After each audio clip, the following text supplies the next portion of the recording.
নমস্কার বন্ধুরা, পূজার হোম কিচেনে আপনাদের আরও একবার স্বাগত। আজ আমি আপনাদের জন্য নিয়ে এসেছি খুবই একটি সিম্পল রেসিপি, আলু বকুলি দিয়ে চিংড়ি মাছের তরকারি। এর জন্য আমার লাগবে বকুলিগুলোকে আমি ছোট ছোট টুকরো করে কেটে নিয়েছি।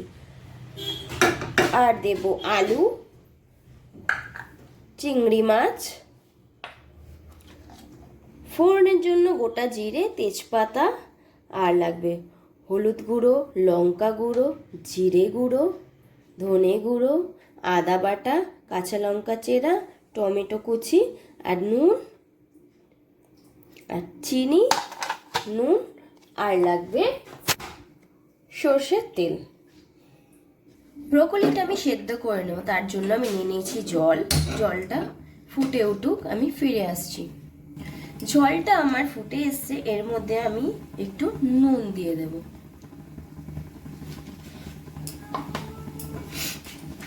একটু নেড়ে নেব। এর মধ্যে এবার ব্রকলিগুলো দিয়ে দেব।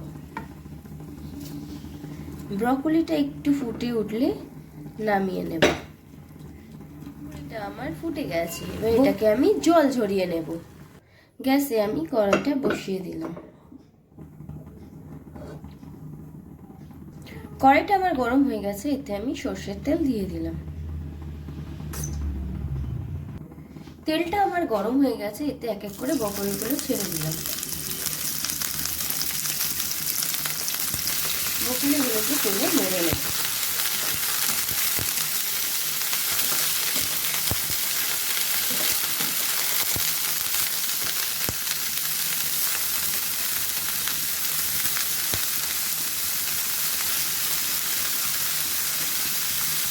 ব্রকলিগুলো আমার হালকা করে ভাজা হয়ে গেছে, এগুলোকে এবার আমি তুলে নেব। এবার কড়াইতে আমি আবার তেল অ্যাড করে দেব।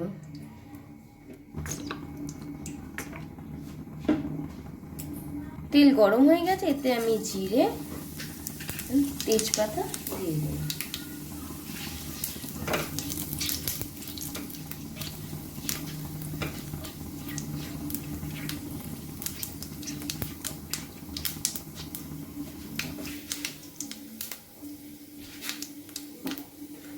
এতে আমি আলুগুলো অ্যাড করে দেব।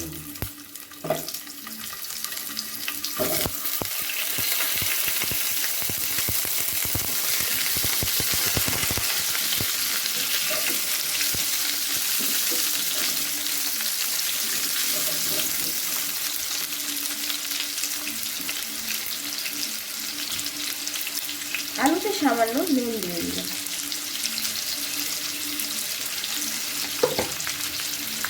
আবার মিশিয়ে দিলাম। আলুটা আমি হালকা করে ভেজে নেব। আলুটা ভাজা হতে থাক, আমি ফিরে আসছি। আলুটা আমার ভাজা হয়ে গেছে, এর মধ্যে আমি আদা বাটাটা দিয়ে দিলাম।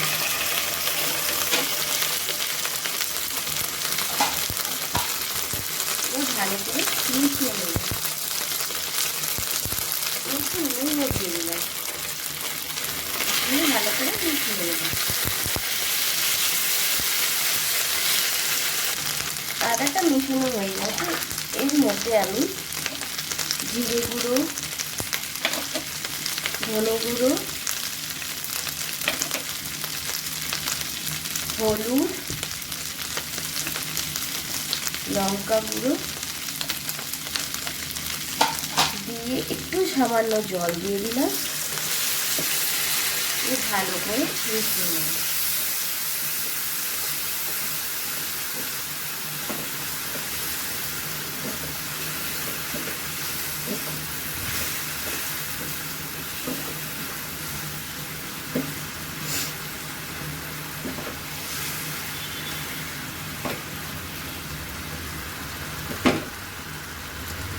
মশলাটা কষা হোক, আমি ফিরে আসছি।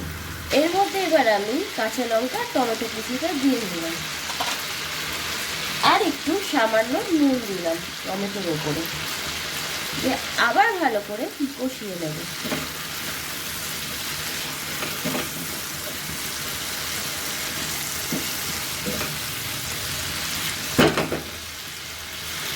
এর মধ্যে এবার আমি চিনিটাও অ্যাড করে দেবো। চিনিটা আপনারা আপনাদের স্বাদ অনুযায়ী দেবেন। আবার ভালো করে কষিয়ে নেব। একটু কষা হয়ে গেলে এর মধ্যে আমি চিংড়ি মাছটাও দিয়ে দিলাম। চিংড়ি মাছটা দিয়ে আবার কষিয়ে নেব।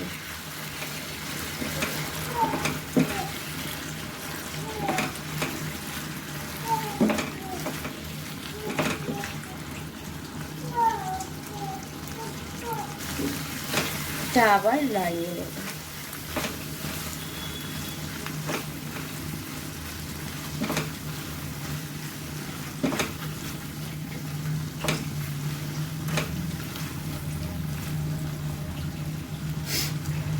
এর মধ্যে এবার ব্রকলিগুলো দিয়ে দিলাম। ব্রকলিগুলো ভালো করে মশলার সাথে কষিয়ে নেব।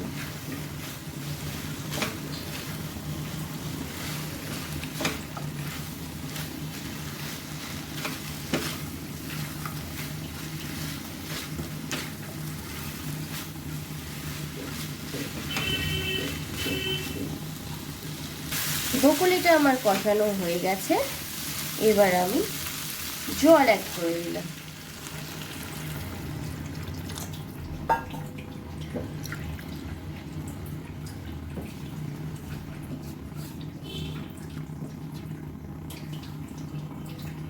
এটাকে আমি ঢাকা দিয়ে দিলাম। এটা ফুটে উঠুক, তারপর আমি ফিরে আসছি। তরকারিটা আমার ফুটে গেছে।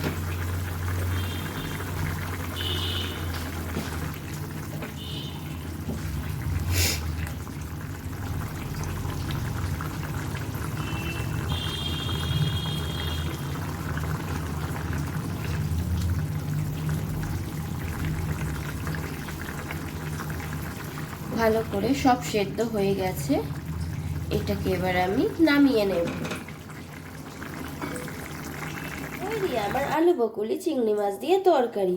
আপনাদের যদি এই ভিডিওটি ভালো লেগে থাকে তাহলে প্লিজ লাইক, কমেন্ট, শেয়ার করুন। আপনারা যদি আমার চ্যানেলে নতুন হন তাহলে প্লিজ সাবস্ক্রাইব করে আমার পাশে থাকবেন। নমস্কার।